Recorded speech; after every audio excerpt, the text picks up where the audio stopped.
Greetings, I am Elijah. Today I just want to come and say this is a day of praise and thanksgiving for all the blessings that have happened to you in the last years and all the things that are positive in your life. I know in this day and age, many things seem very negative, or things may seem different than you want them to be. However, there are reasons for great joy, reasons to praise God, and reasons to be thankful. Today is one of those days. It is a 9-day, 2/20/2021. If you add that together, it's all a 9. And 9 is a completion.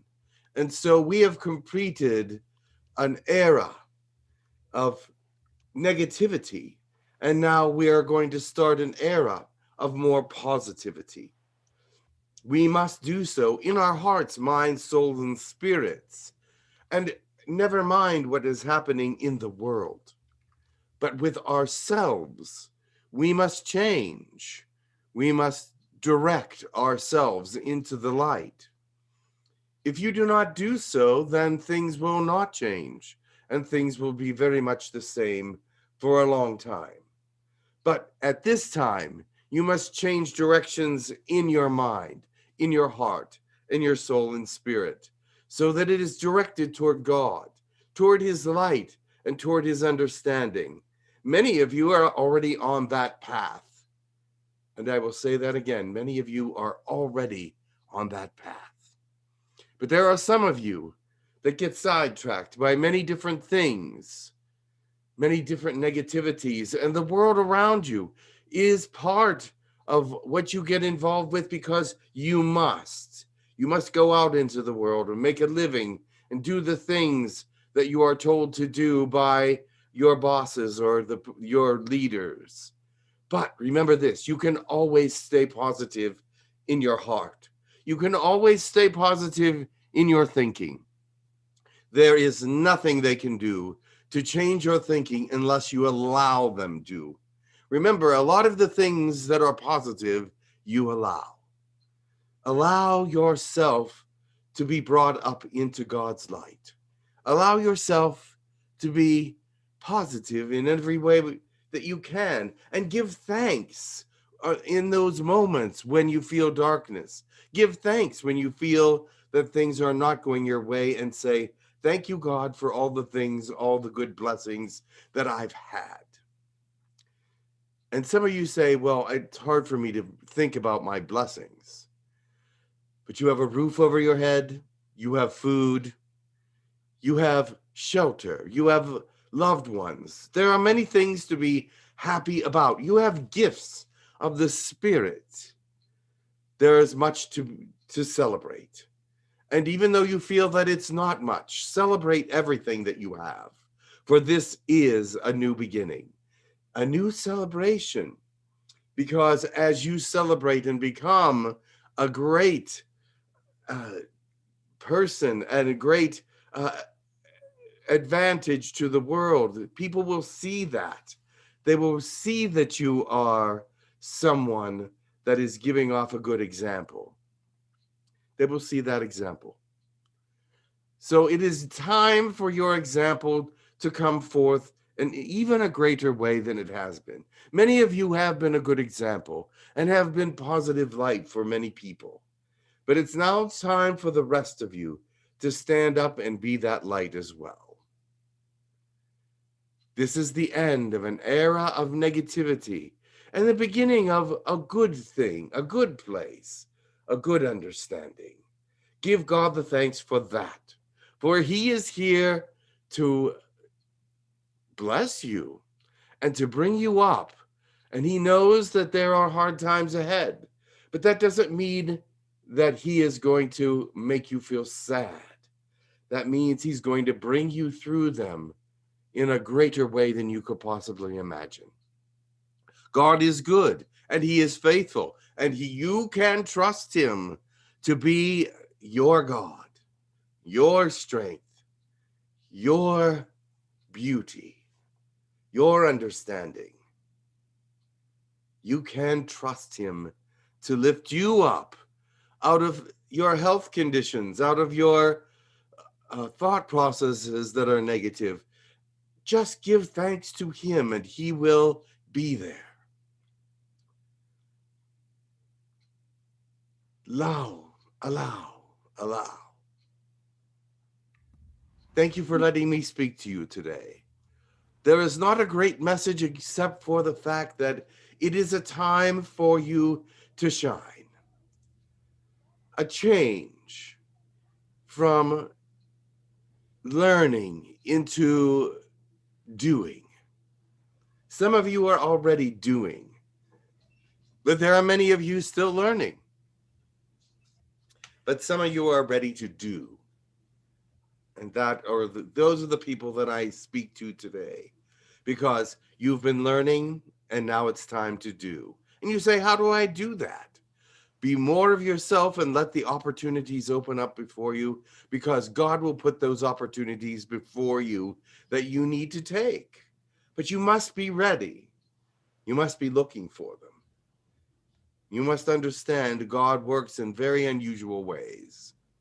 I'm sure many of you have already known that. But look for his opportunities. Look for the things in your spirit that are very pointed toward God. And you will find doing is not such a hard thing. Doing is something maybe you've already started. Doing is making a difference. Much love to you all. And I just want you to make a difference in your world, a difference in your family, a difference in your neighborhood. Be of good courage, because with God, you will be upheld. Others may put you down, but God will lift you up. God will support you. And those that have God within them will support you also. My love to you all. And God is with you.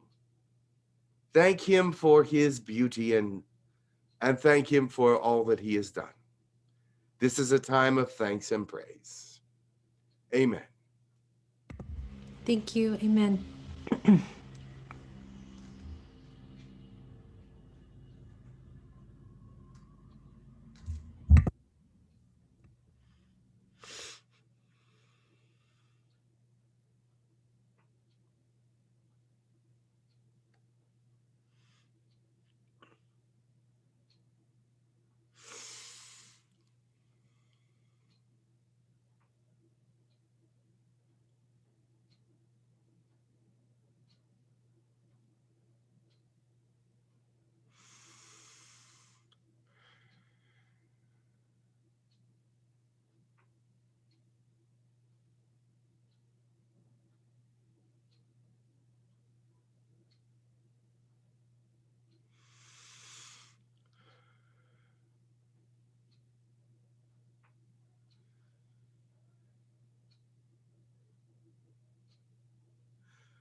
Greetings. This is Anubis. Someone has called. Yes, Shir has called you. Welcome, Anubis. What is it that you require of me today? Shir?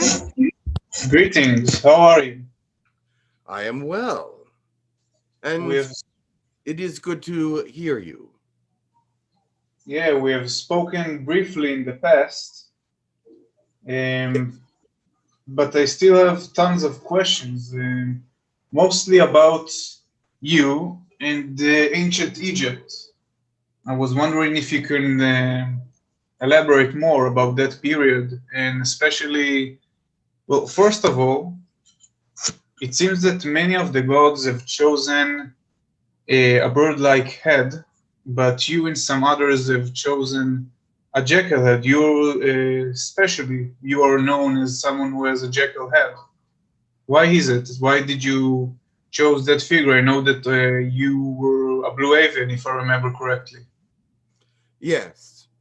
The reason for that is because of the station that the people believed that I held.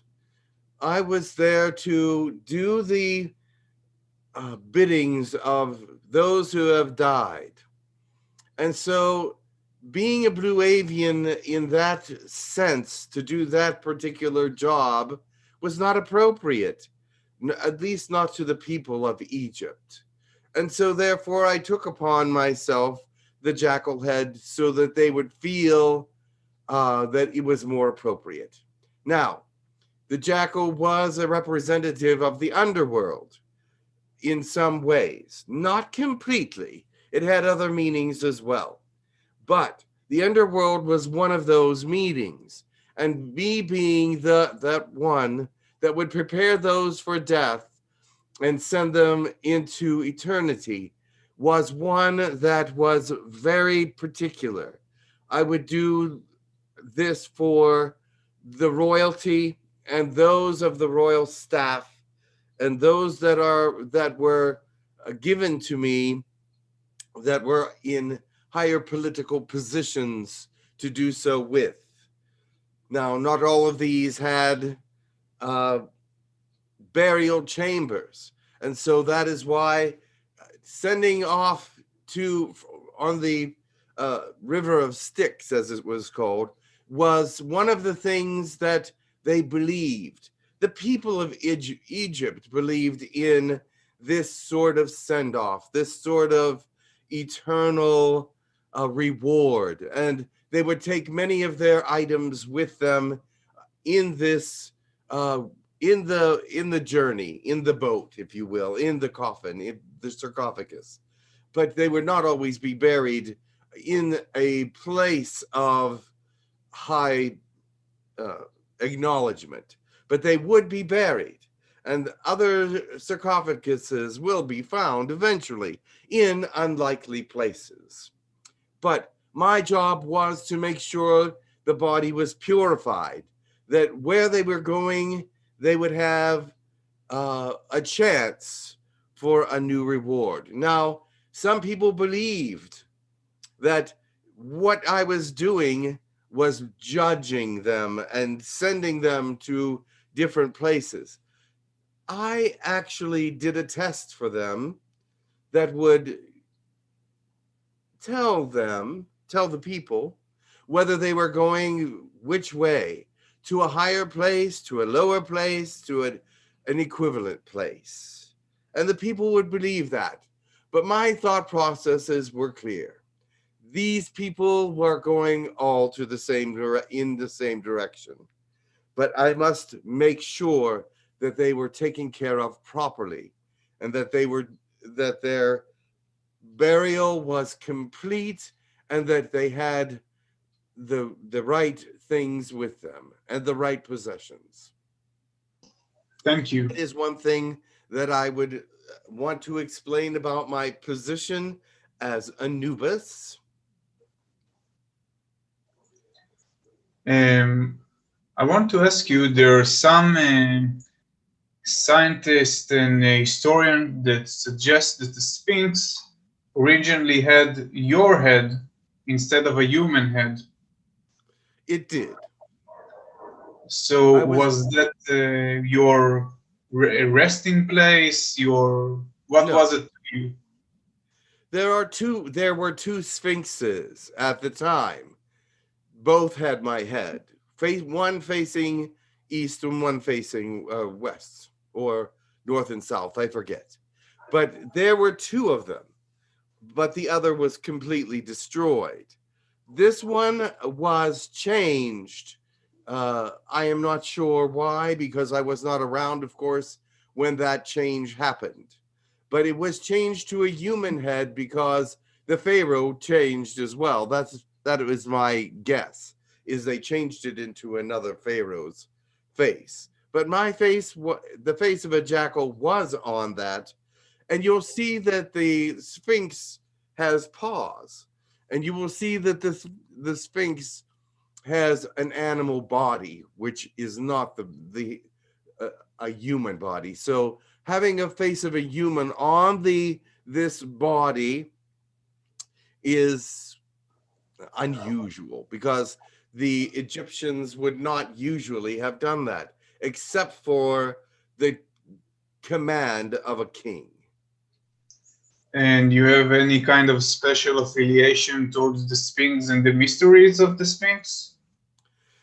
Yes, there are places under the Sphinx and things under the Sphinx, and ways to get under the Sphinx. There are codes that must be said and done to get to the lower levels of the Sphinx. It is all levels of vibration, if you will. There's a tonality concept, a numerical code, etc. So that you must do all these three. There are three things. There has to be three different people there to open the bottom portions of the Sphinx, because under the Cheops there is also other things, but you can tunnel down to those things and find them, but it is very far to tunnel, so they are working on that now. But in the Sphinx, there's special information there, special ways and special understandings that are only to be found when humanity is ready for them. I see. Thank you very much. Yes. Okay, thank you. Did anyone else have any questions? Let's see. Oh, there's a lot of questions. Excuse me. Susan has a question. Go ahead. Hello, Anubis. Welcome. And my question today is, I've channeled you before Yes. a few times, and you feel like a brother to me. And I know that I'm an aspect of the Egyptian goddess Mat or Mas. And also I've been an Isis priestess and things like that. So, and I know through my channeling, you've mentioned that we're both from the Sirius Collective, I believe. But can you tell me a little bit more about perhaps our relationship in ancient Egypt, as well as how we will work together in this lifetime, if we'll do more channeling or if I'll be channeling the Sirius Collective more or things like that? I will be working with others to channel through others, not just you. But yes, we will channel many things. There is information to come through. There's thought processes that have not been shared with the earth. There is information from Sumerian tablets. There's ancient intellectual information on the sides of the pyramids that no one has brought to the attention of humanity. They say they have read it, but have they shared that information? I do not think so. They might have possibly shared a little bit of it, but if they were to have shared it, they would fall under criticism because it has much technical and much historical value. Yes, we will channel together more, and perhaps even open some of these mysteries as humanity becomes more ready for the challenge of the future and the challenge of understanding the past that is connected to the future. There will be a great amount of information coming forth. Do not worry, you will still be used as a strong channel for me and for others. And our connection from the past was that you were an Isis priestess. You were someone that knew me very well, because as a priestess, the priestesses would have to gather around the bodies before they were given over to me even. That was part of the whole ritual, is that the priestess would pray and bless the body that has passed, and then it would be handed over to me. So you were one of many priestesses that would bring the bodies to me, because the priestesses were the ones that actually brought the bodies to Anubis, and I would have to wait for them to do so. Sometimes your prayers would be long and lengthy, and other times short. And so I would never know what to expect, except for when the body got there, I had to be waiting. So sometimes I would wait for days, and other times just hours. Wonderful. Thank you for all that information. I've also heard that in ancient Egypt, you were involved in helping the people extend their longevity or extend life. Yes, I would help them with uh, letting them know about uh, spices and herbs. But of course, I was not from your planet, so that there were other things that were also available to them to lengthen their life. We had some other things that are not on your planet that would have helped them with their life. So I did help them that way. But I cannot tell you what those things are because they do not exist here. Now, and we did have what looked like a sarcophagus, but was also a healing chamber. And so that healing chamber would actually open up and people would be able to get into it and find themselves getting some healing.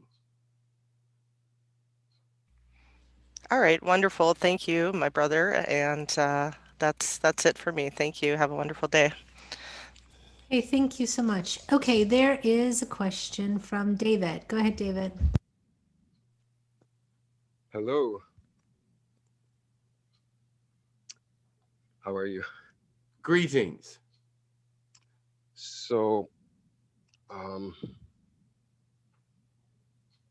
wondering if you have any messages for me, or maybe tell me about our connection or any connections to the Sphinx. I feel like I have a connection to the Sphinx. You have a connection to the Sphinx because you have one of the codes, but it will never be used unless the information is ready for the world. Oh, that's beautiful. How about do we have a connection, our past, or how are we? In the past, you have been someone in the Egyptian realm. The person that you were was in the priest of Ra, a priest of Ra, and he seems to be very prevalent right now on your world as far as coming through. Oh, very nice. Any messages for me that'll help, or my heart's beating really fast. Is everything okay? Can you give me a scan or something? Something unusual is happening today. All right, one moment. Right now you are experiencing a speeding up of sorts. I will come and help you, but this is not the appropriate time for me to deal with that. It will take some time. Yes. Yeah, just okay. Very well. Is there another question? No, just if there was any messages that would help me on Not my at path. this time. We have to wait till everything is appropriate for more messages to come for you. Beautiful. Thank you. Much love. Blessings. Thank you, David. Yeah. Okay. Yes, Anna. Okay, thank you so much. There's a question from Dawn. Go ahead, Dawn. And then go ahead and do your question from the YouTube if you have a couple of them. Yeah. Okay, thank you, Karen. Yes, Anubis, I was, blessings. I was channeling Sun Ra last weekend. Could you just tell me who Sun Ra is, please? Sun Ra is the god Ra. Sun Ra is another facet of Ra's personality, but in a human form, unlike what he originally came as. Okay. He did reappear again. And Sun Ra was also very powerful, but I don't know as much about him as I know about Ra. Are you what did the message contain? I couldn't remember.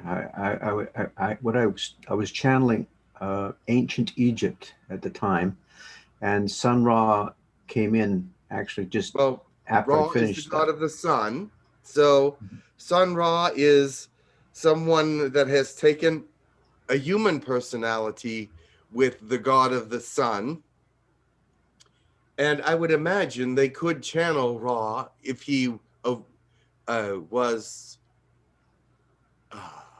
favorable with them. And as far as I can see, he is. Mhm.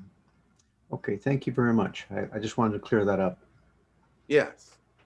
Much love. Much love.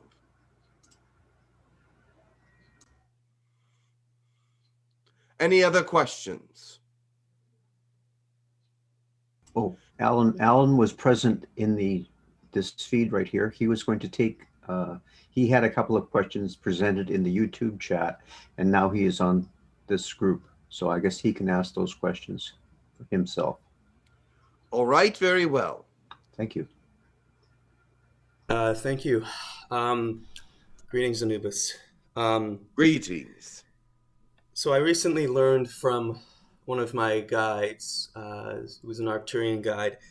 I was asking about fractals, and I learned that I had a fractal of myself in you during that Egyptian time when you had many fractals, and I also have a fractal of you in this lifetime. So I just want to get confirmation on that and ask what's the purpose for me having a fractal of you in this lifetime. The purpose for you having a fractal is that this is an ascension period. It will help you to be guided and help you to be involved with the light more directly, and it will give you greater understanding of it.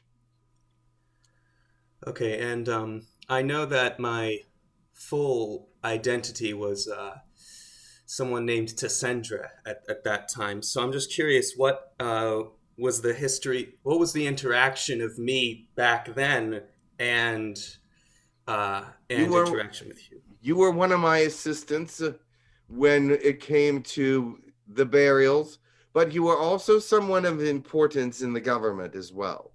You were a legal figure that many people would come to with grievances. All right, thank you. You're welcome. Is that it? That's all your questions, Alan? Okay. All right, one moment. There's more questions here. Let me see. There is a question from Sean. Go ahead, Sean. Hi. Greetings. So I had a question. I was doing a meditation with Tyler Ellison. He had just a guided meditation to meet some beings, and I want to say the blue avians came through, but I didn't get a message from them. I was just wondering if there was anything that needed to be said. The blue avians, when they usually come through, their messages are very high, and they were wanting to give you a message, and the message that they were wanting to come through was about this ascension period, but it was more technical. You seem to encourage technical thoughts in your channels, and sometimes it's the channeled technical information is too high to come across yet. They cannot give it to the world yet. So that is what they were planning, but then they were stopped by the governments because the information was too advanced. Okay. And then I was just kind of curious what blue avians kind of master at. I didn't get that question. What? The mantis beings are master geneticists, and I just wondered what blue avians mastered at, or do they have like something that they master in? Oh, what they mastered in? Yeah. The blue avians were protective beings. We were protective beings for the most part. During that period of time in ancient Egypt, we were there to be sort of like the officers in the courtroom. We were actually there to give law to the people, but we were more there to protect them from each other, because at that time there was a war going on the other side of Orion, and there were beings coming to this edge of the galaxy and coming to Earth to do their peace talks. And as they were doing the peace talks in the Egyptian area and sometimes other areas of the world, the Earth area, because it was sort of on the outside of the galaxy and it was sort of too far to come for just whatever. They brought everybody here for their trade meetings and for their meetings for treaties. And so we, as Blue Avians, were protectors, we're like the officers, and actually gave some of the information toward what was happening in those areas as an outside bystander and not someone that was intricately involved in the war. Okay. And then is there any connection between the Blue Avians and the birds that are here? Of course. On the planet? All birds. I see a lot of crows lately, and I used to see a lot of hawks. Not so much right now. Well, I still do, but there's a lot of like hawks and crows that I've been seeing a lot. I'm just wondering if there's any kind of connection. Yes.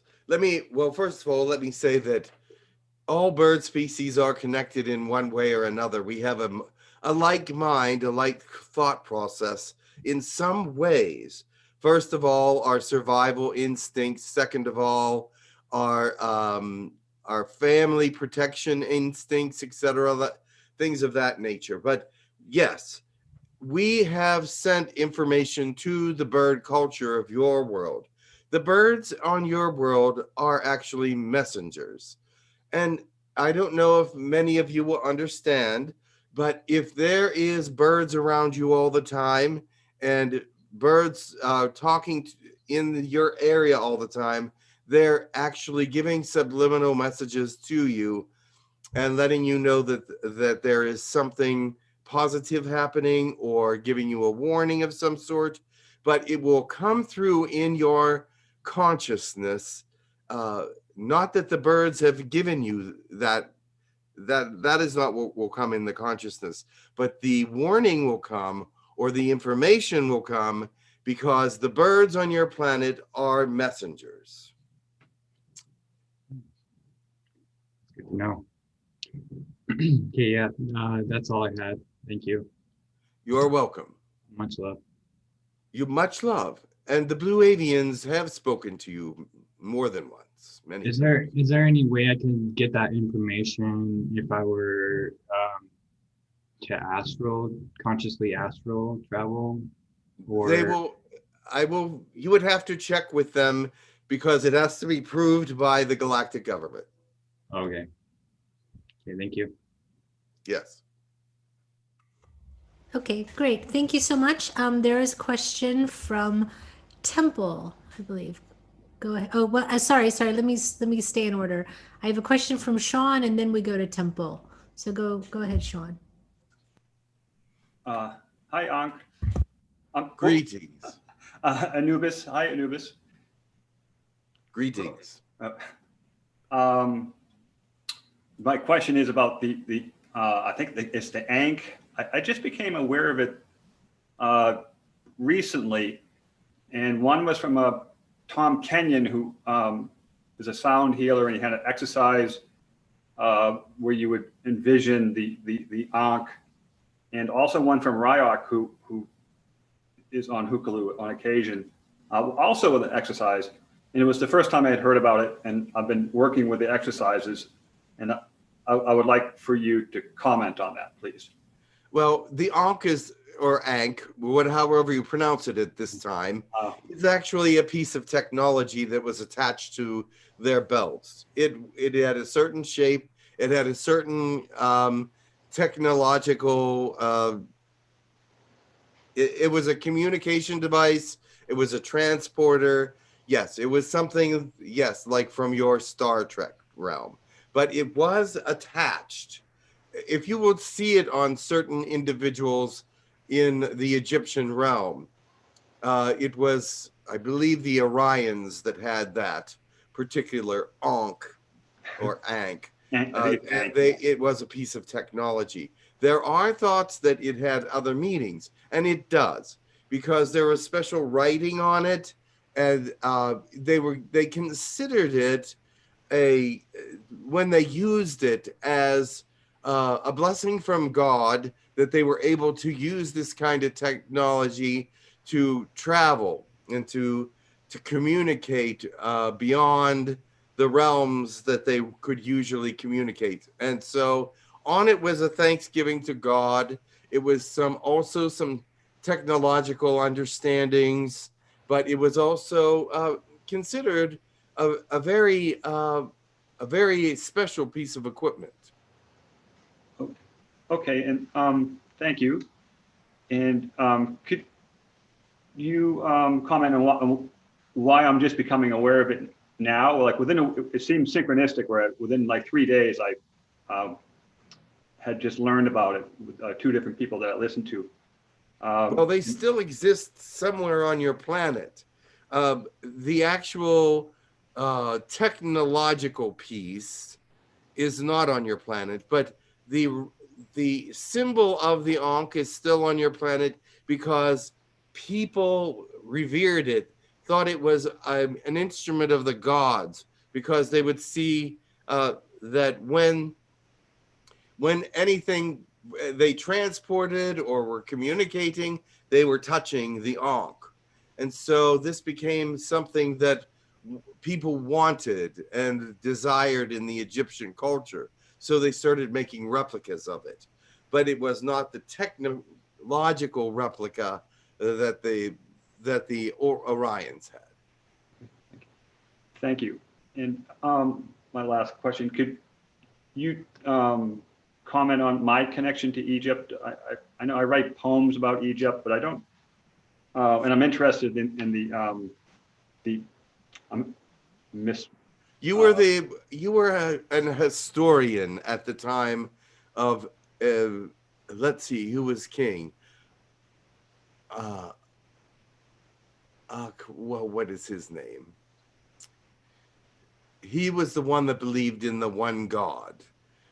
You were his scribe, and you were someone that he was very talked to a lot about giving the history of that particular time, which is buried with him at the Akhenaten.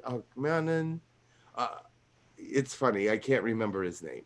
Akhenaten? Yeah, Akhenaten, that's it. And he was the one that believed in the one God. And he had a scribe because he wanted all his thought processes to be remembered.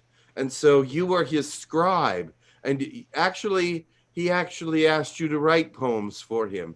He actually asked you to write short stories for him. But on a more serious level, he asked you to also write down certain things about him and the history of that particular time. Interesting. Thank you, Anubis. You're welcome. Awesome. Thank you. Okay. Is that it, Sean? Or? Yeah, that's it. I'll unmute. Thank you. Okay, perfect. All right, Temple, go ahead. Hey, Anubis. I just want to thank you for always being there for me. You're welcome.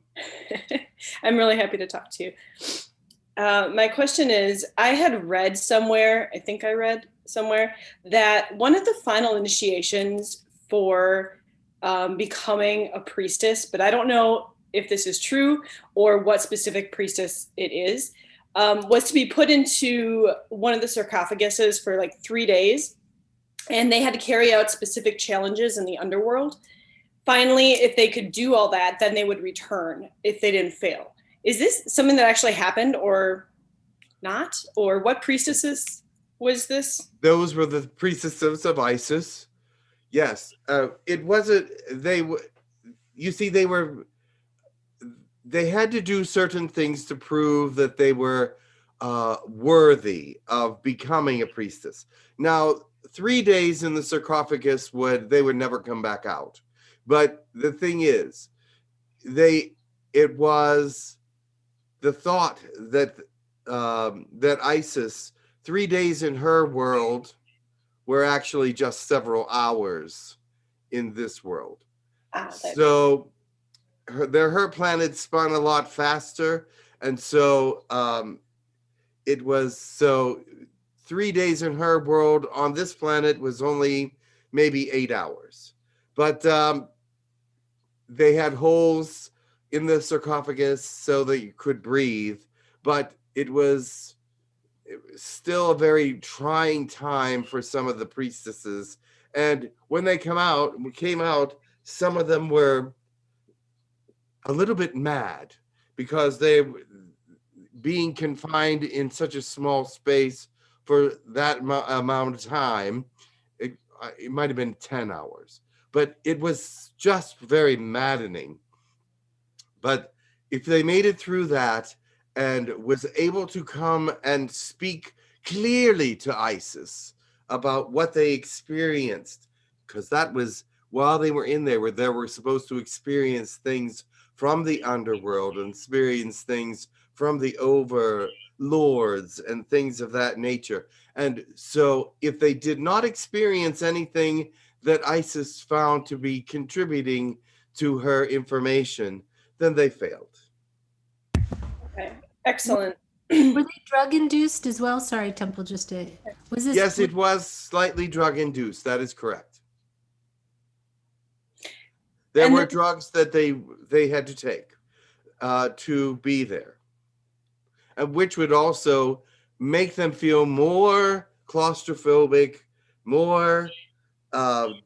feel more feelings of dread. But if they use these drugs properly, they would free them from their body, mind, soul, and spirit thought process, and let them run rampant into the universe and into the information that was there for them. Are these the priestesses then that when people would come to them, they could peer into other experiences or dimensions? So if someone had a question, they could view different aspects to get them an answer versus just seeing in the now. Yes, Isis was, for those that were successful in her in that quest, she could teach them how to use the transformative powers of the third eye, and they can communicate with people without speaking, and they could had other powers, not as strong as Isis, of course, but in some ways, just for her benefit, she would give them certain talents and skills and power. These things were learned, by the way. They were not something magical. They were from the third eye. They were given to these people through certain objects that could open the third eye even in a greater way. And if they held it in their hand, they caused the third eye to be stronger. And so when they were holding this object, they would have to hold it out like this. And then the third eye would be strengthened. And that priestess would be able to look in and see what was necessary for her. And when they found that out, immediately they had to put the hand down because they were not allowed to read beyond that. Oh, fascinating. And is this, did all of the priestesses of Isis go through this initiation, or was it just reserved for like head priestesses, or was there like kind of a rank? Where that I couldn't tell you because I believe all of them ones that I knew had to go through that. Okay. But right. there were ones that were stronger than others. So those became the head priestesses, the ones that can control the third eye energy the greatest. Some of them could not control that third eye very well, and so they would not be sent to the people to stand in front of them. So, but they were still priestesses because they passed the test. That makes sense. And then my last question is, a while back you were here helping make, I don't know if there were portals or vortexes around the home so that I would never get lost in my travels. Is that something that I have to upkeep, or do they just naturally upkeep themselves, or? They can keep themselves, and plus, if they were made by outside forces, those outside forces keep them up if they wish to. And so if they are still working at this time, then they are being kept up. Oh, so maybe you just use them to travel? Maybe you didn't make them? Maybe I interpreted that wrong? I'm not sure. We can use them to travel. I do not always make them. That is correct. Okay. They can be made. There are several different kinds of vortexes to be made, and stargates are the most complex of these vortexes in some ways. So these seemingly natural vortexes that are being kept up are not as strong as stargates, but can do what they need to do. Send people from one place here to another place on the planet, but they cannot send people into the stars or anything like that. Right. They're very localized. Okay. And then my last question is, the GPS thing that you put in my chest, does that need upkeep, or is that? No, that will never fail. Okay. That perfect. battery is eternal. The batteries. I love it. Okay. Thank you so much, Anubis. I appreciate it. Many blessings and much love. You're welcome. Much love. Thank you so much. Suzanne, please, if you have a question, go ahead. Hello. Thank you for coming. I wondered if you could give us maybe some more information about the healing chambers. For example, what is the energy source or sources that you use to heal? And maybe just a little bit about the process, please. Thank you. All right. Yes, they looked like a sarcophagus, but they were healing chambers.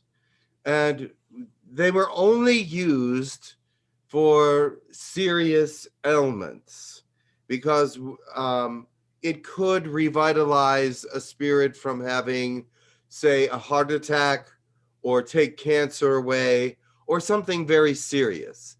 It was never used for minor infractions such as a headache or anything like that. But it was used for broken limbs.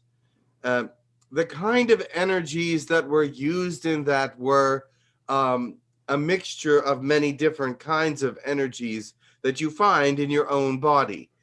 Remember, there are many kinds of energies out there that you don't even use or you don't know about. And some of these energies are necessary for DNA to become activated in certain ways in the mind. So what that is this. In the DNA, there is all the kinds of energies that exist in the universe, in every kind of being, but some in trace amounts in the human being and some in larger amounts in alien beings. So this sarcophagus would read, when you put them in it, first of all, when you close it up, it would read where all the energy fields are in that particular being. It would read the brain trace elements and the trace energies throughout the body. And it would read the original blueprint of the body that was originally there at the start. And without these excess cancers or whatever, if it would see that the arm is broken, if it would see that there is a brain tumor, if it would see that there was a heart attack, it would be looking at all the things that did not match up with the original blueprint and it would take the energy of the DNA that had many different kinds of energies affiliated with it. And it would know because of the reading of the body in its whole. It could read about 8 different species. So, and human species was one of those. So it would take that and reformulate the blueprint as it was original, the original blueprint, through the original energies and through the original DNA setup. All right. And so that's what it would do. It would read the energies and the DNA energies, because there is energy in the DNA all throughout the body, and it is in trace forms and larger forms in different parts of the body. It would make a complete map just like that, and then it would bring that all together and take away whatever parts do not belong. And so if it was a broken bone, it would bring that bone back together. It was cancer, it would remove that vibrationally by taking away the elements that did not belong in the original blueprint. This sounds like advanced technology. Exactly. Okay. Interesting. So this is advanced technology. It is a machine? It is. And you would not have to be in the sarcophagus for more than probably a half hour. It would take all this information immediately. It would read immediately. It would look at all the energies. It would look at all the DNA. It would evaluate what does not belong, and then it would actually process. Very interesting. Thank you. There was someone outside of the sarcophagus also reading the information that was being sent out by the sarcophagus, its readings, and it would have 3 different screens. And the first screen was the original being as they were when they went in. The second screen would be the energy readings of all the body. The third screen would be where the sarcophagus believed that the impurities were. And that is the screen where they would look at, because they would be looking at this screen and they could actually manipulate that. If they didn't want all the negativity removed from that being, they would just say, this is the area we're looking at here. One last question. Where was this technology originally from? This technology came through a working together of Fandorians, Syrians, and Octorians. It was started in, I believe, either Syrian or Fandorian space, but they came together as a group and worked on this because they knew it would be a wonderful thing for it to happen. This was after the war treaties were being already resolved. That they brought this sarcophagus down. It wasn't the earliest thing that happened in the Egyptian culture. Thank you very much. Yes. Okay, thank you so much. There is a question from Joan. Go ahead, Joan. Greetings, Anubis. Greetings. Well, I mostly dream about all the information I have, and my question is: are you familiar with the Ark of the Covenant? Yes, I am. And I was dreaming protecting the Ark of the Covenant. It's somewhere like in the desert. I'm not sure if that's in Egyptian or it's in. It was in Egypt for a while. It is not there. It is now in Biafra. I see. So what's why do I have to protect the Ark of the Covenant? And The Ark of the also, what is Covenant that? is, yes, everyone must protect it with their thought processes in one way or another. It is being held by an ancient group of disciples of the Ark of the Covenant. They will not let anyone in close to it, and they themselves don't even go close to it because it has very strong energies. Some think it's radioactive, some believe that it's has other energies that you're at some point they realized that the people that got close to the Ark of the Covenant did not last much longer after that. So it would deteriorate their body. So no one is even close to it. It is shielded, but many people are trying to steal it. Many people are trying to get to it because it does exist, and they know it does. And it's in a very well secured compound with very high fencing, people with machine guns. But these are disciples. These are not military men. These are the disciples of the Ark of the Covenant that are sworn to protect it and never to, they will give their life for it. So yes, always pray for the Ark of the Covenant because it does have the original tablets in them of Moses, although they have crumbled but it does have other things in there, such as his, there's a ring from, what's his name? David's son. King I Solomon. don't remember all of Earth's history. Solomon.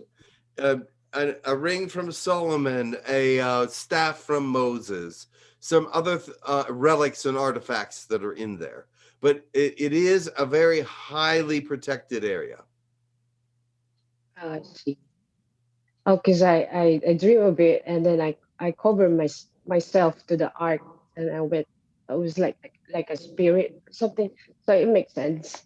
Yes, but remember, there are certain ones of you that are meant to protect it, and you will always dream of it and always think of it because you are maybe called to be in the next life one of those disciples around it. I see. Do you know who am I on that time? On what?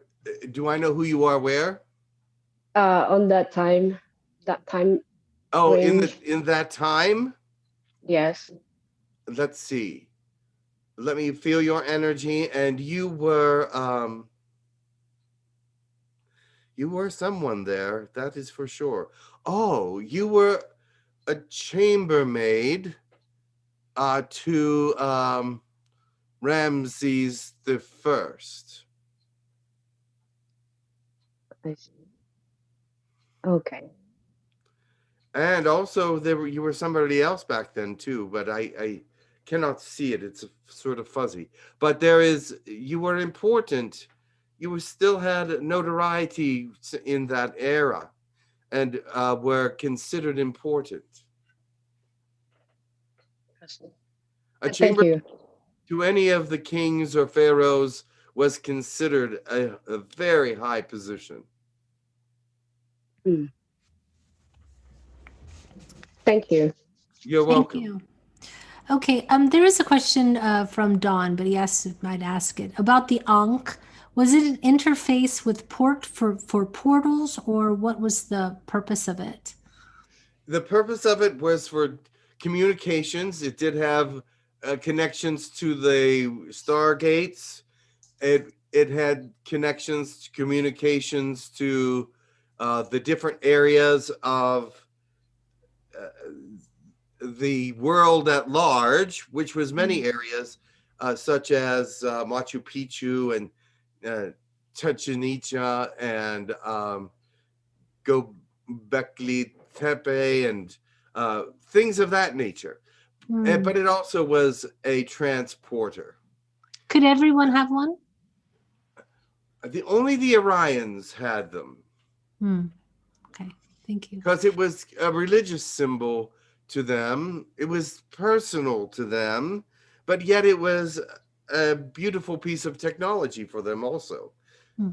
Okay. But you will see that the Orions have it. You will see it on the pyramids, those that have the Ankh attached to them. Okay. I Thank you believe so they much. could give it as a gift to someone who wasn't Orion, but it was a special, very special gift. Great. Okay, thank you. I just wondered if it's something that was known technology, if it was coveted and if they were stolen and, that kind of situation. It is possible that the Sumerians still have one. Okay. The Sumerians were they took something from every era and hid it somewhere or put it in their history or did something. They believe very much in keeping their histories and the world histories. So, and everything that happened on the earth, they wanted recorded. All right. Thank you so much. Okay, there's a question from Aglaya. Aglaya, go ahead. Hello. Thank you so much. Very nice to meet you, Anabis. Very nice to meet you. During my trip in Egypt, when I laid in the pyramid, when I laid in that sarcophagus, and I had the experience that I had, which was like seeing like droplets, was that like a download of sorts? Yes, it was. What kind of a download, if I may ask? Tell me what you saw. I saw almost like the Matrix, like green and black, like raindrops coming through ethereally, and just my body was just completely absorbing all of it. All right. First of all, the pyramids were used for many things. It was not a sarcophagus, actually, really. It was not a place of burial, but a place of technology where they mixed fuels, where they mixed energies, where they did experimentations. Also, you will find that the sarcophaguses are not actually in the pyramids, but you will find that, yes, the matrix was used there quite a lot.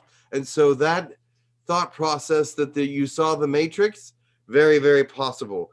The matrix was also part of everything that was happening at that time. Now, the green, the black and green, you said black and green? That's right. Exactly. That's what their fuel looked like. Some of them had black fuel, some of them had green fuel.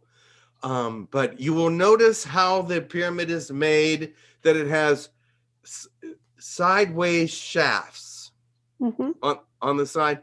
This was to fill the inside of the pyramid with liquids that would come together and actually mix to become fuel. And then it would be, they would take and vibrate that fuel and bring it into the ship by transference. You have to learn, you see, your world does not know about the power of vibration yet.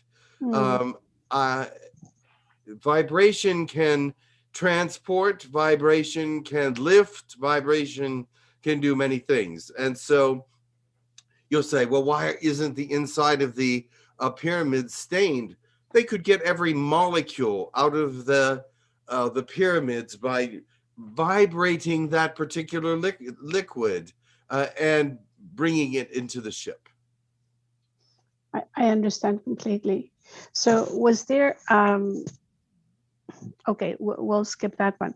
Now, when you were talking about the sarcophagus being, is that like what we have now as a med bed?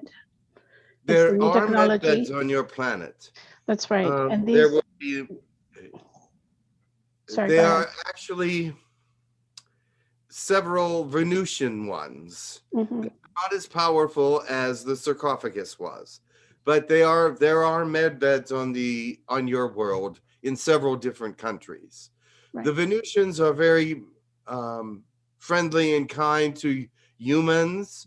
There are several Venusians here on your world that are working as missionaries, if you will, and they have these med beds that are helpful to people, and they make them visible every now and then. And some of these people have human helpers that will help them to move these and things around and facilitate others in other places. In the United States, the med bed was in Arizona, and then it was in Arkansas, and I think it's back in Arizona again. I believe so too. One last question that I have pertaining to my divine purpose. At what percentage am I within it? Within what? My divine purpose here on earth for this particular embodiment. Well, that's a difficult one. There are several different parts of your purpose. Mm-hmm. So which part of which purpose? So yes, if you would average out all the different purposes, I would say you're at about 63 to 65%. What about my spiritual purpose? Your spiritual purpose is a little higher. It's about 80%. Is there anything that I can do in order to advance or to, well, maybe advance is not the correct word. Yes, there is something you can do. Okay. That is, be aware of all that is within you. And the things that do not work with you or do not fit with you, you must actually let them go. There are many people out there that smoke cigarettes. There are many out there that drink to a little too much. There are those that do this, that, and the other thing, swear a little too much, think about this or that too much. And it takes away from their effectiveness. They need to get rid of those things so they can be more efficient. And as you do these things and become more of who you really are supposed to be, your power grows, your understanding develops, and you will have more opportunity because God will open doors for you and let you see what is right there in front of you that you can do that you've been missing all along. Because many of you have opportunities right in front of you that you are not taking because you cannot yet see them because you are not using God's eyes. I understand that, and I have seen that quite precisely, as you said.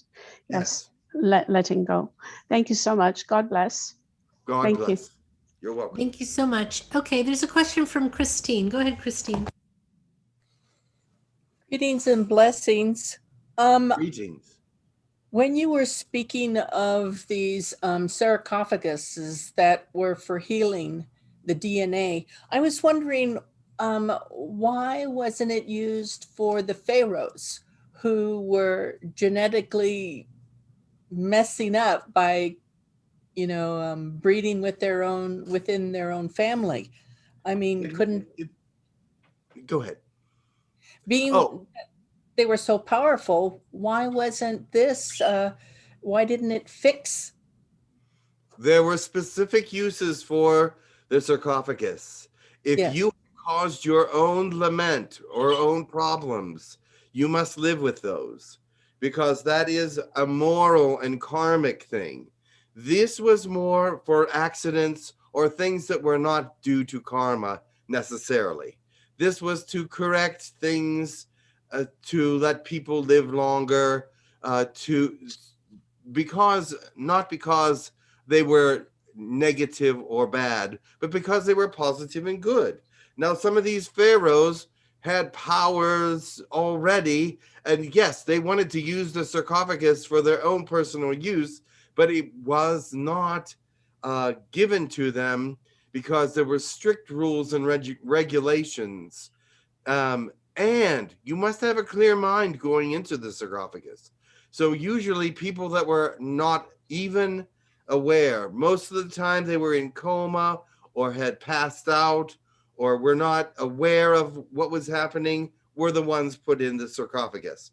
These pharaohs and ones that had done negativity to themselves were not worthy. Even though they were pharaohs, they were not worthy of the sarcophagus. Didn't they know, or I mean, couldn't they see? Oh, they knew the rules. Yes. But they couldn't see what they were doing to each other by, inbreeding within the family. They could. They were warned of their problems. And there were some that were innocent. The children of the pharaohs could be put in the sarcophagus. I have another question. I have a connection with birds in that I have bird feeders everywhere. Some with just nuts because I like watching the blue jays come and pick them out, and I have my own birds in here, the parakeets that I love to listen to talk and chatter. I was wondering, that was one of the birds. I was wondering, sometimes I'll go to YouTube and I'll play wild bird music or sounds for my parakeets. And I'm not sure if playing other parakeets or playing bird songs from the wild, I'm not sure what brings them greater happiness. That will bring them happiness. Anything that makes them feel like they are part of the collective will make them feel better. Messages from the collective will make them feel better, because birds are a collective in many senses, because every bird understands every bird. So although some are enemies of each other, they still know their languages. So the thing is, playing these sounds will make them feel like they are part. Okay, because they're pre-recorded or they're recorded, they're the same. It does not matter. The messages of the birds can be, just as this may be pre-recorded as well, others will see it and get the same message. So the birds will have the same opportunity to get the messages from birds from other places. Okay, so it doesn't matter if they're other captive birds or if they're birds in the wild. No, it does not matter. Okay. Okay, I hope it makes them happy. It does. You would see that they will chirp along with that. Yes, they do. And if they did not, that means they're listening intently. However, if they chirp along, then they understand the message and are chiming in. Okay. Thank you very much. You're welcome.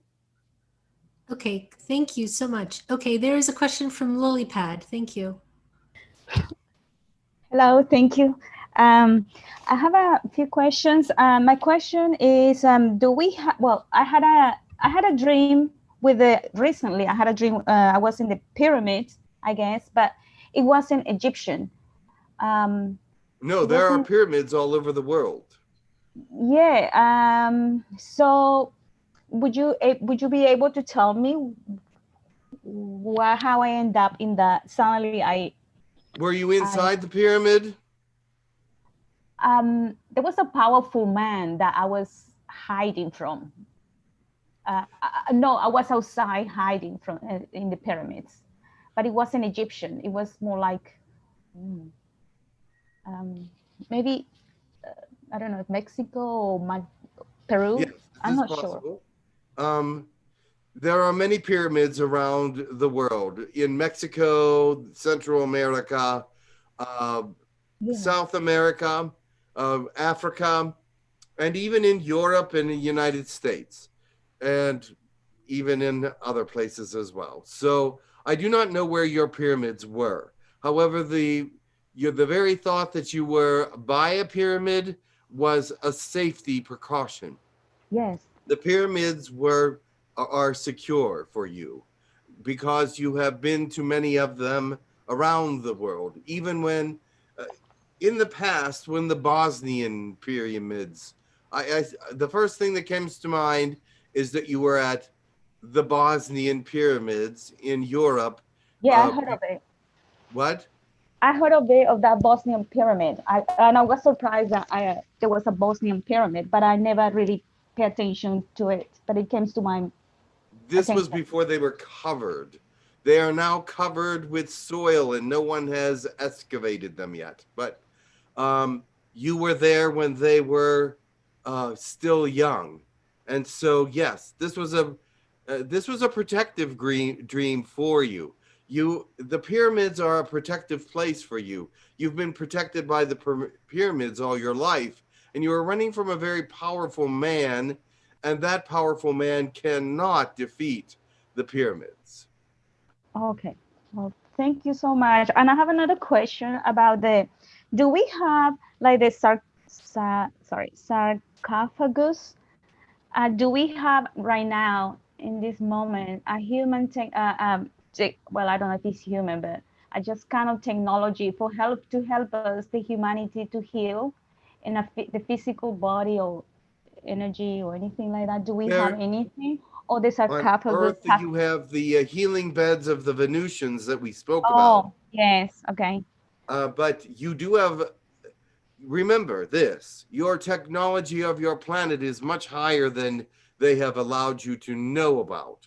So in this realm, there is very high technology that's able to do some of the things that these beds are able to do.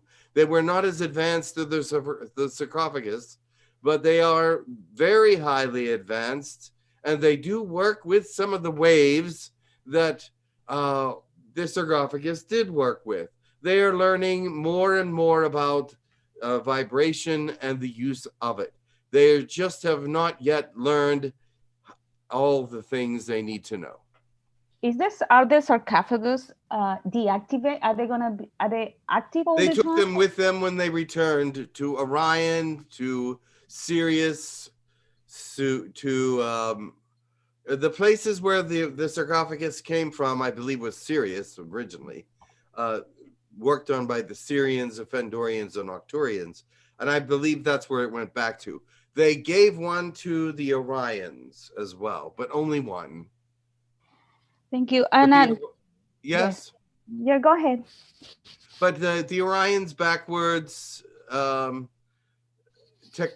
looked at the technology and were able to duplicate it eventually, so they have their own sarcophagus type of healing machines.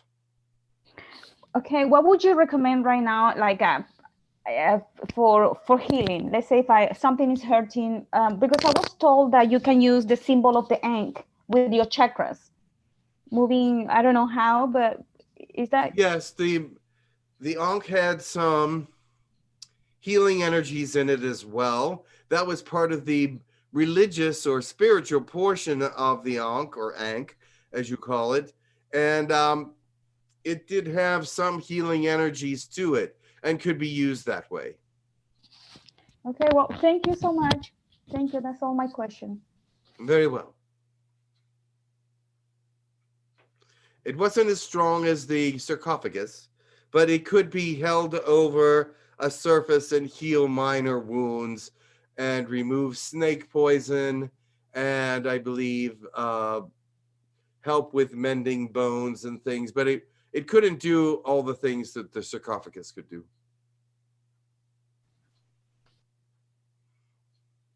Thank you. Yes. Okay, thank you so much. There's a question from Sheer. Go ahead, Sheer. Greetings once more.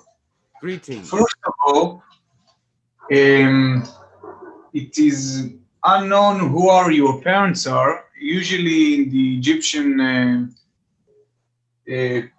culture history, it says there is a section about personal information. There are some speculation that your parents were Nephthys and Seth or Ra. Is any of that true, or are they really off the mark? No, I am not related to those people. I came from a different part of the universe. So my parents were not even on this planet ever. Okay. Also, I want to ask you about the Book of the Dead. There's a depiction, a very famous depiction of you and other gods, and there's a lot of mystery concerning that text. Is there anything that you could reveal here, or is there any truth to it? The Book of the Dead, about this, the river Styx and all that. Is that what you're talking about? The Book of the Dead. There's a depiction of you and Matt. Yes, I know.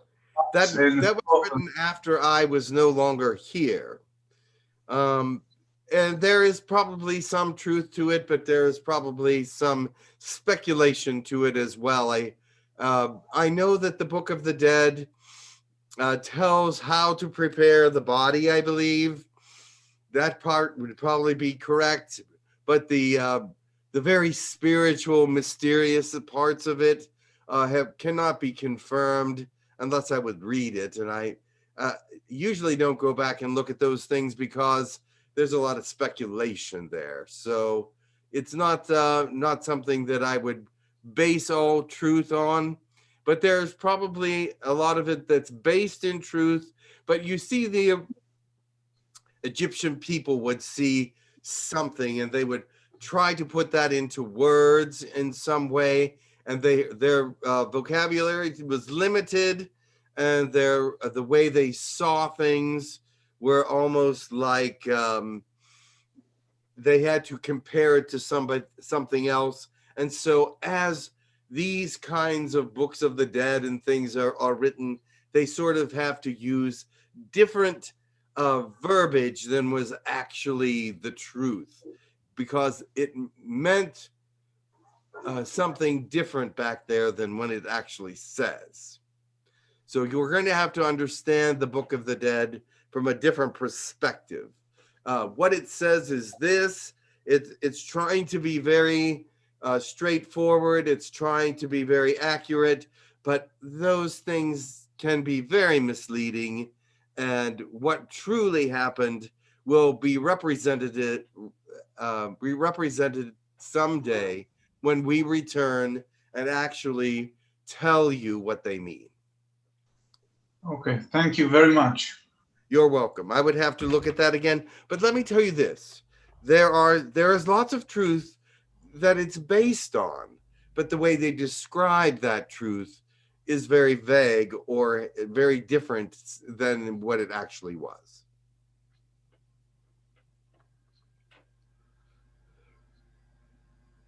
Thank you. Thank you so much. There's a question from someone who doesn't have a mic. Devonti wants to know if he has a connection to Anubis. My connection to you is this. One, let me think. We go through. Oh.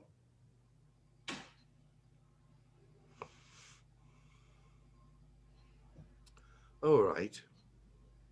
First, you were in Egyptian times twice. Abu Simbel, you were a guard of the temple.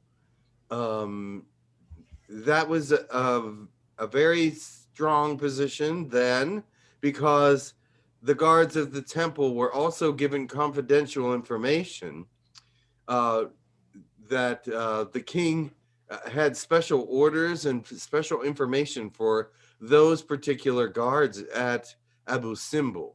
So you were in that realm there. In the northern part of the country, you were there as well.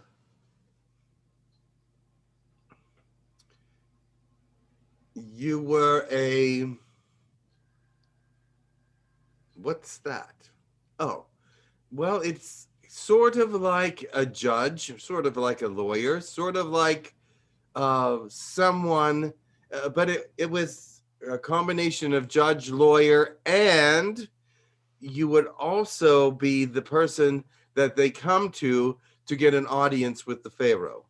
You would be someone that would had control and would check with the pharaohs and those in charge to see if appointment dates were going to be given, and give the name of the person that would want to have an appointment with the pharaohs.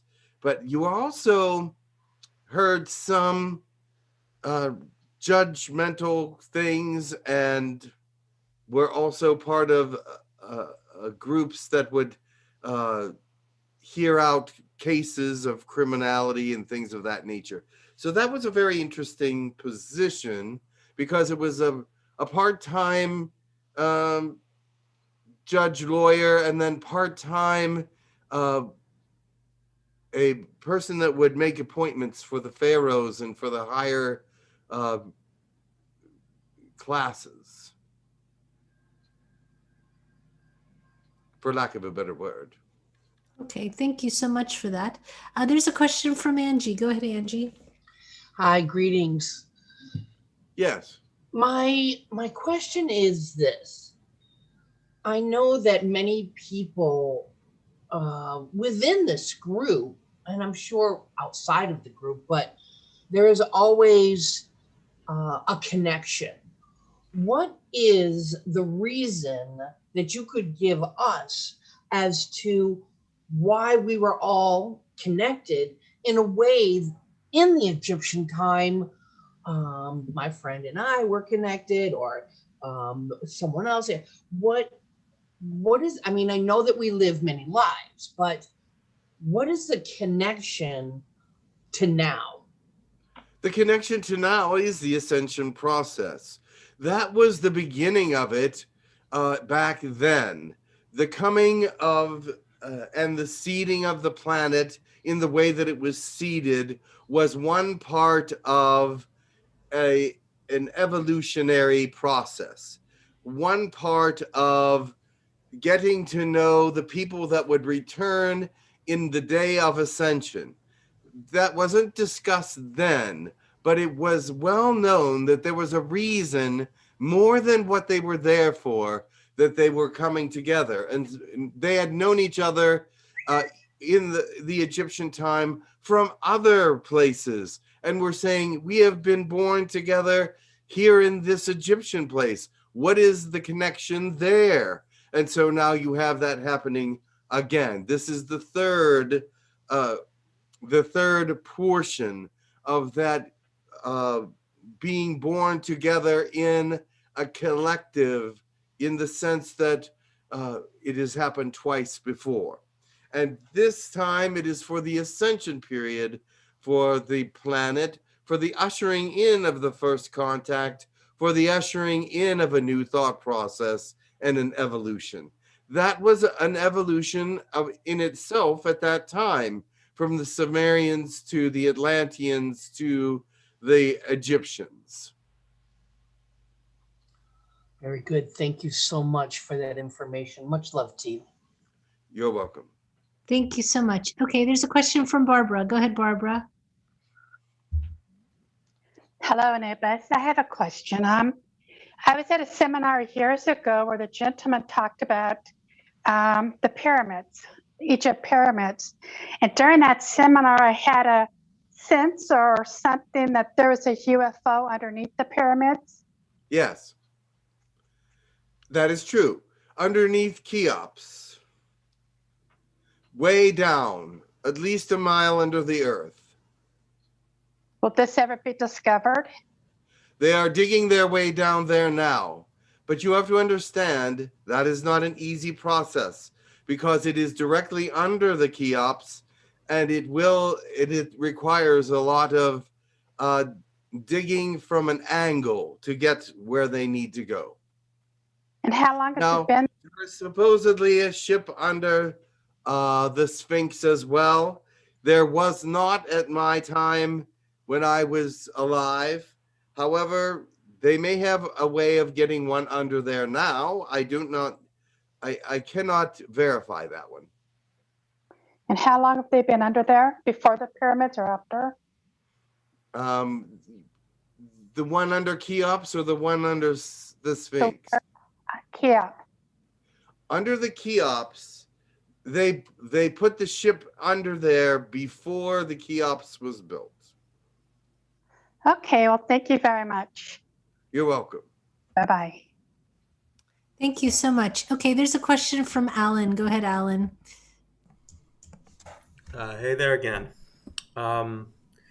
So yeah, the questions I was asking you and I got the answers for that triggered some more. So the first one is, how many people do you have a fractal of yourself in now at this time, assuming that you're not physically incarnate? How many people? I am not physically incarnate there, but I have a fractal of myself in. Usually it's only 7 people, but I have 10. Okay, and what they were all around at that time, so that's Yes. why. If I were to ask why you specifically, I understand that it has to do with the ascension process, but why you specifically? It's because. Could I consider it almost like returning the favor that because I had a fractal in you at that time in ancient Egypt, and then this is sort of like the other. Can I consider it to be like that? Is that accurate? That's fairly accurate, yes. Okay, so that would be why. And could you please explain more of your connection with Archangel Ezekiel? I know that you two are connected, but I'm interested to hear a little more about that and what that connection is. Ezekiel? Yeah, because the reason, yes, you two are connected, right? Because I assumed Angel of Death, that's the title that is heard associated with him, Angel of Death, and you were the quote-unquote God of Death. So I was thinking, are they similar or connected or something? We have a connection, yes. And it is from outside of this realm. We both lived in this realm, but we are both connected outside of this realm as well. Because we have understood the way of humans. We've understand how they work and operate. And we have actually been friends for quite a long time. Mm-hmm. And so who, from your perspective, T'Umporep, who was that? I'm just asking you, did you know who that was in the ancient Egyptian era? What role was that person? Yes, it was the you did the announcements to the Pharaoh of who was coming in, and you would always be the messenger of all the news, meaning that you were one of the ones that could actually read. So you would take the messages that were being brought in from outside lands and read them to the Pharaoh. Yeah, I know that. I know that was that was who I was. That I'm asking about. So T'Umporep, if I'm correct, I've been with this soul, sort of like a counterpart, you could say, who I've had many lives with. That counterpart, I'm asking, who was that to you at that time? What is the name? T'Umporep. I think if I get it correct, I was Tassendra at the time. Oh, yes. And I'm asking about T'Umporep. T'Umporep is, one moment. I'm not as, one moment. It was also a title. Mm-hmm. Oh, okay. There was a lot of technology back then that was hidden because none of the Egyptian people could see it. There was a great deal of, they had to come and go in secret, but there were occasionally humans that would see the aliens come and go, such as myself.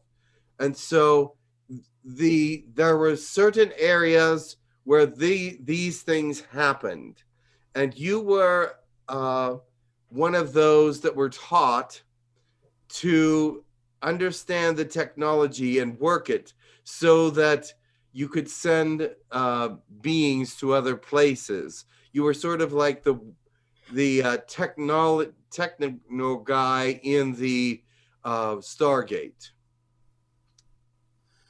So was this me, or was this the person I was? So because I know that I'm talking about two different people here. So I'm asking about my counterpart who I knew, who was not me. I mean, a counterpart, the oversoul relation. I mean, that's tricky with the wording because it's like they're part of your oversoul, but they weren't me. So is that who you're talking about?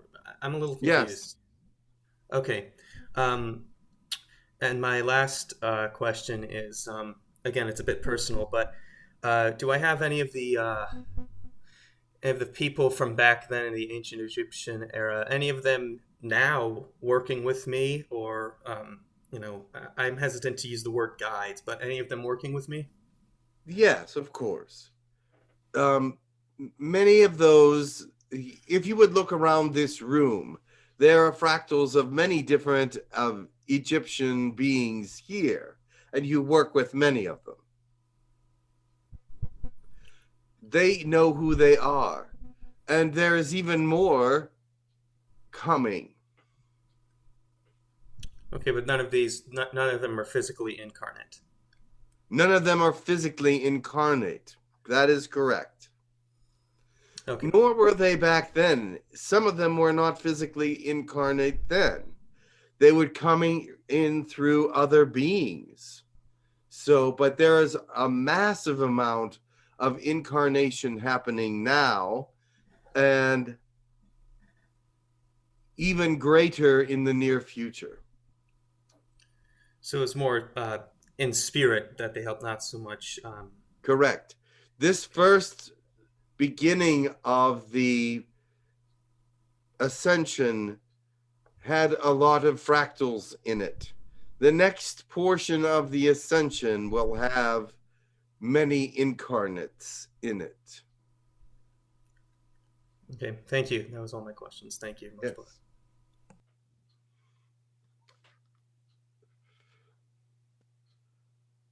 Sorry, thank you. There was another question from, and this is going to, let me see, who had the next question? Excuse me. I think Aglaya. Yeah, Aglaya had the next question. Go ahead, Aglaya. Thank you. Thank you. Actually, mine is not as important as Dawn, so I'll give my position. Well, there's to plenty Dawn. of time. Go ask your question. Okay. And Dawn can ask us next. Sure. Thanks. It has to do with the biofeedback technology and the how close it is to the sarcophagus or the healing beds. The technology? The biofeedback, where the scanning and therapies are being, They're actually very close. Oh, very good. Okay. I just wanted to confirm that. And finally, was the Pharaohs Anunnaki? The what? Were the Pharaohs Anunnaki? Not all of them. There was Anunnaki there, but they were more in the Sumerian side. I see. They did not come in Egyptian form, in the Pharaoh kind of thing. They wanted their own place for their own thing. So Anu and Enlil and the others, they came to do their own research, and so they picked Samaria, which is close by. I understand. Thank you so much. Thank you. Yes. Hey, Dawn, you had a question? Go ahead, Dawn.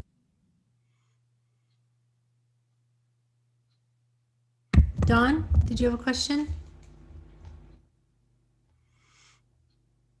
Okay. Hello? Hello. I don't know where he is. I don't know where Dawn went. Dawn? Dawn. Okay.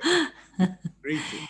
He wanted to ask a question about I'll ask for him in case he's had to step away or his mic suddenly stopped working. Dawn, unless you can unmute, you can jump in. But he had questions about the tectonic plates of Japan, and he was wondering if that's something that you can answer. Yes, I can look at that. What is the question? Well, he had, I don't know. He had a question about the tectonic plates in Japan moving too quickly, and which is part of what caused a huge earthquake. Yes. Tectonic plates are moving more quickly in this day and age than they have in a while because of the change in atmospheric pressure, because of the change in temperatures, because of the change of the magnetic north. There's many reasons for tectonic plates to be moving faster. And Japan is one of those places, California, New Zealand, Australia. The Ring of Fire is Chile. These places, yes, there's a lot of movement in the tectonic plates at this time. Thank you. All right, there's another question from Sean. Go ahead, Sean. Hi. So I was just curious what, or if I had past lives in Egypt. That's all my questions. If you had past lives in Egypt? Yeah. Yes, you did. You were you had an artistic flair back then for carving and for writing and carving. And so you were one of the people that actually helped carve out some of the statues and make different hieroglyphics. Was that all? Or was there more? That was the first thing I saw, that you were highly acclaimed in that area. And also, let's see. Yes, you were there more than once. You were also, what is this position? It was a, I don't know, it's vague, but you were with the Pharaohs with this. You were someone that would, you were his seer. You were one of the 3 seers of Ra, or of a couple of the different pharaohs, actually. You were what they called a seer, and they would predict the future. He had 3 of them, but they were the same 3 always until one of them passed, and then they would replace one. But they always had 3 seers, and you were always you were one of those seers for about 60 years. Oh, wow.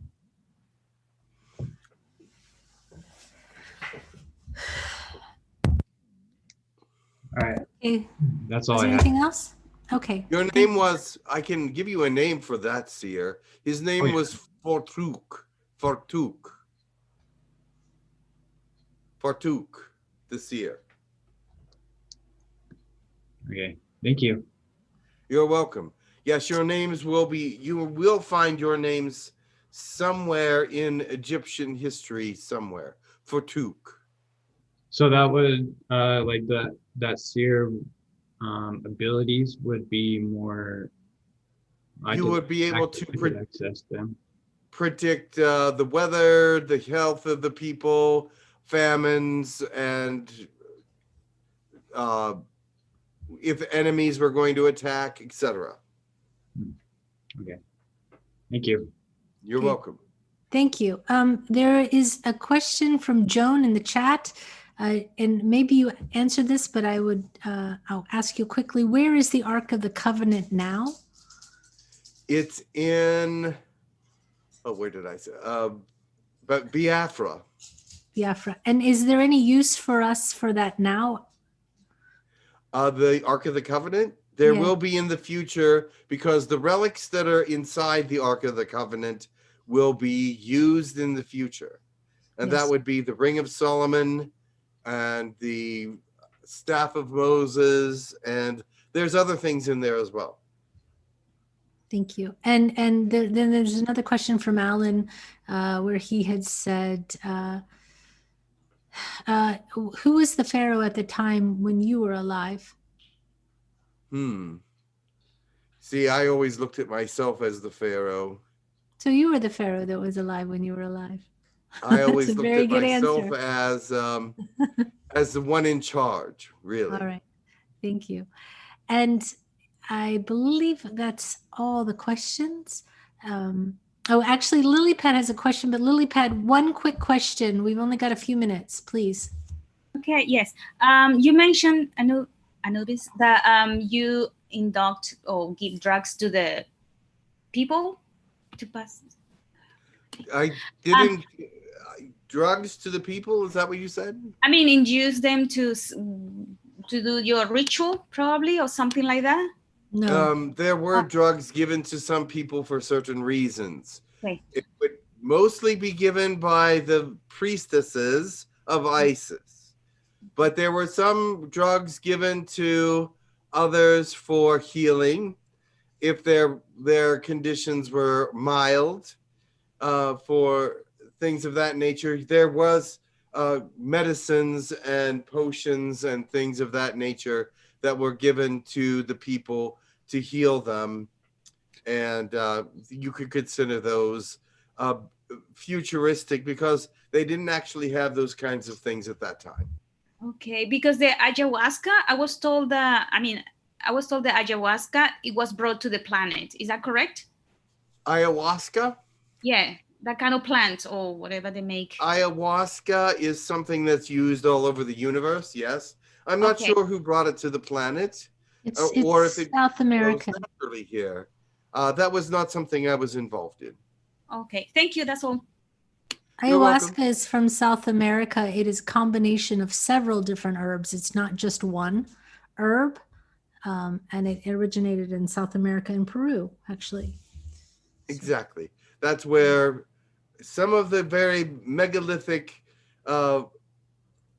societies were, Machu Picchu, etc. Yes. Thank you. Thank you. Okay, we're really at the top of the hour. So, Anubis, it's been a fantastic conversation. Very well. Much love to you. Thank you so much for coming. And prayers to all. And prayers to you. Yes. Thank you. Thank you.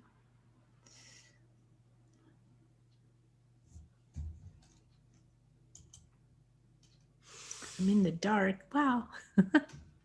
So in the dark. Hello? Hello.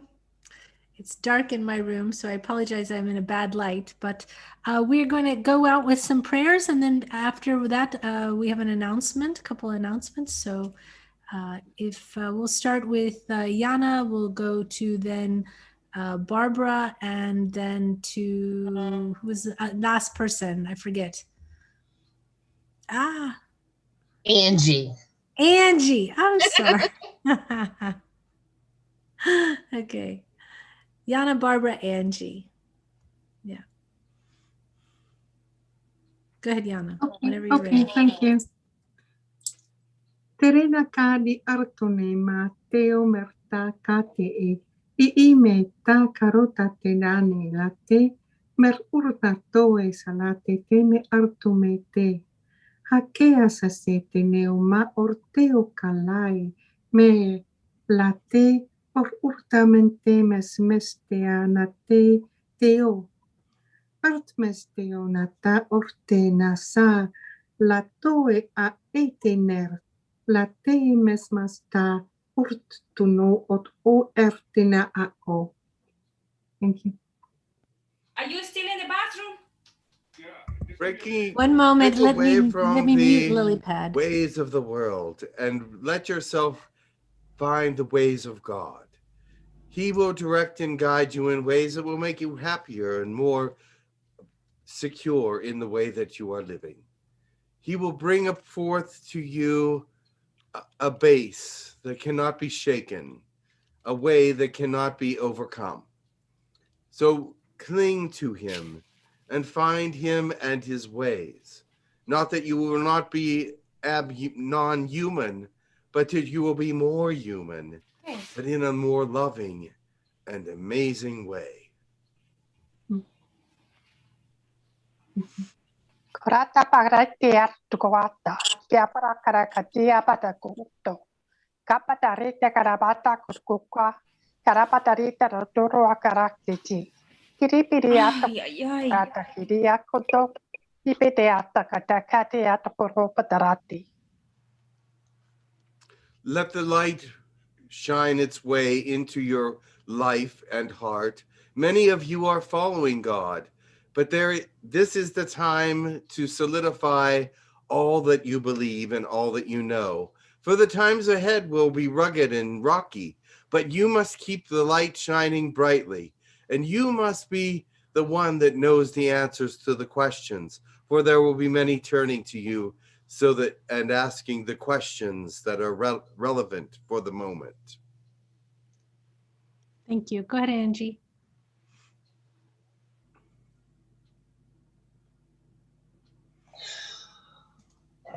I say nice way. Was this soy and say was a nice size. Wish us a day. See some that I say was a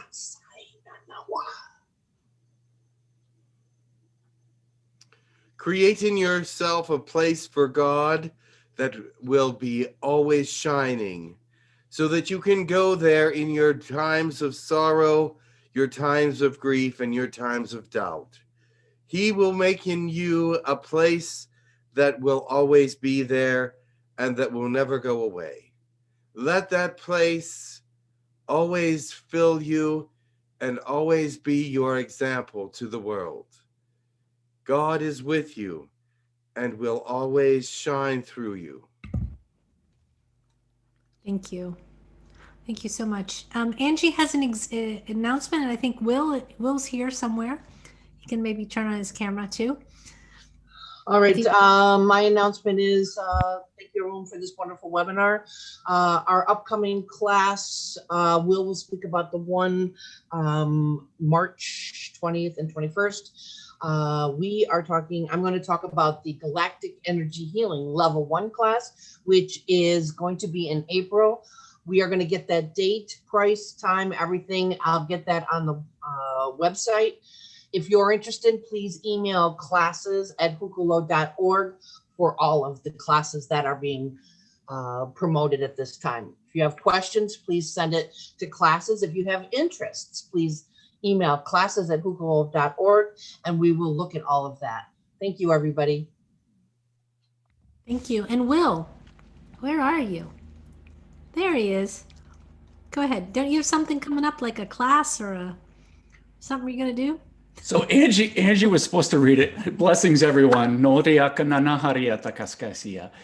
So the class title, What Spirit Gave Me, is Godly Creation, How to Create and Manifest Quicker and More Reliably. And Jim and I will be channeling segments, Toth and Melchizedek about the mindset and creation, Nikola Tesla and Archangel Raziel about 369 and the key to the universe, King Arthur and Merlin about devotion, focus, and white magic. And he didn't tell me who he is yet, but one of the 12 kings, and Archangel Metatron about mastering the matrix and the power of 12. And they have a little bit of light language that they'd like to share. And Jim, if you'd like to do the honors of translating. Oh, okay. No, okay. Exactly. Angie blindsided me. So I'm going to share the blindsidedness. Waha tietanara watatua. So tutuna nahriha. Toachara katana nawahara. Toro horanadi. Tara haskanana nawara. Many of us will come to lift up the mind in the spirits. Nahara hatachara nari. Tidiara nara tsahtatwa nahara tatiarawa. Cha arihiskana ahara hatetikachawa. It'll be a time of coming together in love, peace, and information. We look forward to it. Tariatagana, Sahakaka Sananiara, Tatichakarinara Niroro, Harahatawahara. We come together with many messages, but they will all interlink with one another. Okay, new language coming in. Hartahaya, Laratasasananiaha, Tarawatakashai, Larhasananahai, Tohosa, Arhaniniharata, So Lalalikala, Salalala, Lalana. Many voices, many thoughts, many dreams will come into alignment and will bring forth a thought process that will venture to help all. This can go on and on and on and on. Yes. I think that's enough of a teaser. Okay. Okay, so perfect. If you're interested in being a part of this class, March 20th and 21st, with Jim and Will, please email classes@hucolo.org. We'll get your name on the list, and I will get that information out to you as soon as we receive it. Thank you. Oh. Will, how long are each of the classes each day?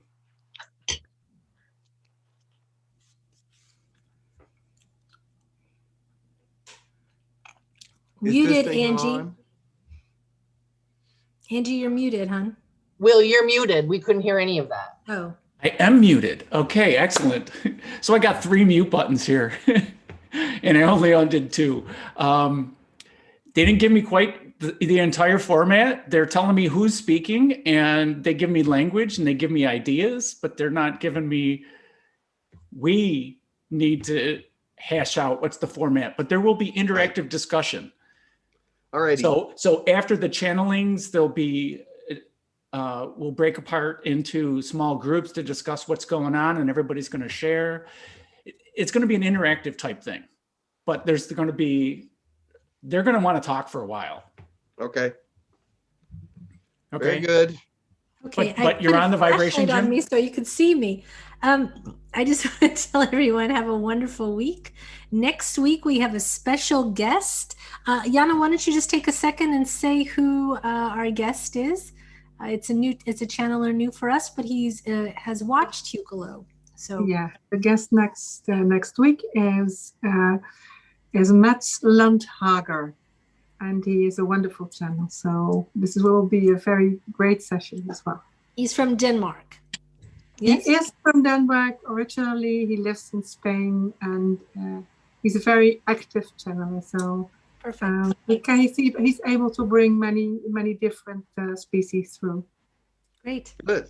Cool. So we look forward to him. So please, if you haven't, like and subscribe. If you would like to be able to be in the room with us, and that means that you can ask your question directly on the weeks that Jim's here, that's for the members of the Club Hucolo, and you can become a member of Club Hucolo for $10 a month, which is cheaper than any session you'll ever have. And you can go to hucolo.org/webinar, and you can become a member of Hucolo. Today we had almost 30 people in the room, so that was pretty exciting. Yay. Cool. So much love, everyone. Stay warm, and please, everyone, send warm healing thoughts to Texas so that everyone there has their electricity on and can be safe and healthy. Okay, much love. Thank you so much, Jim. Thank you, Dawn, for watching the YouTube chat. Thank you, Will, Angie, Yana, everyone who did a blessing, and everyone in the room. Thank you. Much love. See you next time. Same back time, same channel. I'm actually holding a flashlight here at my face. I'm going to put it down, and then I'm going to hang up. Okay, bye. Bye-bye.